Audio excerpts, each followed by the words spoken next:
Bible, mobile 2 வார்த்தைகளும் சொல்றதுக்கு கிட்டத்தட்ட ஒன்று போல தான் தெரியுது இல்லையா? நம்ம மொபைலை யூஸ் பண்ணுறது மாதிரி பைபிளையும் உபயோகிச்சா எவ்வளவு நல்லா இருக்கும். கொஞ்சம் யோசிச்சு பாருங்களேன். நம்ம போகிற இடத்துக்கெல்லாம் பைபிளை நம்ம ஹேண்ட்பேக்லேயோ அல்லது கையிலையோ எடுத்துகிட்டு போனால் எவ்வளவு உபயோகமாக இருக்கும்.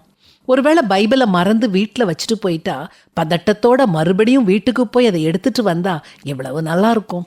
அடிக்கடி வேதாகமத்தின் பக்கங்களை புரட்டி பார்த்தா எவ்வளவு பிரயோஜனமாக இருக்கும். வேதாகமம் இல்லாமல் வாழவே முடியாதுங்கிற நிலைமையில் நம்ம இருந்தால் நம்முடைய ஆவிக்குரிய வாழ்க்கை எவ்வளவு உயிர் பெற்று இருக்கும்.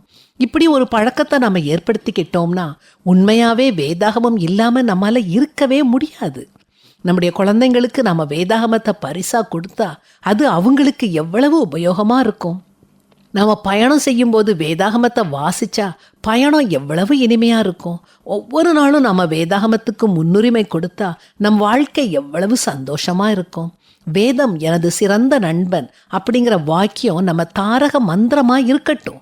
நம்முடைய ஒவ்வொரு சந்தேகத்துக்கும் பதில் வேதாகமத்தில் இருக்குது. பைபிள் பல நோய்களை குணப்படுத்தும் அருமருந்து.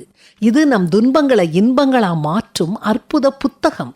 இப்படிப்பட்ட அதிசய புத்தகம் நம்ம கையில் இருந்தும் அதோட மகத்துவத்தை அறியாமல் நம்ம நிர்விசாரமாக இருக்கிறோமே. நம்முடைய அறிவீனத்தை என்னன்னு சொல்ல.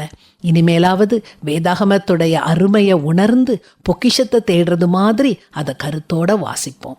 வேத வாக்கியங்கள் எல்லாம் தேவ ஆவியினால் அருளப்பட்டிருக்கிறது.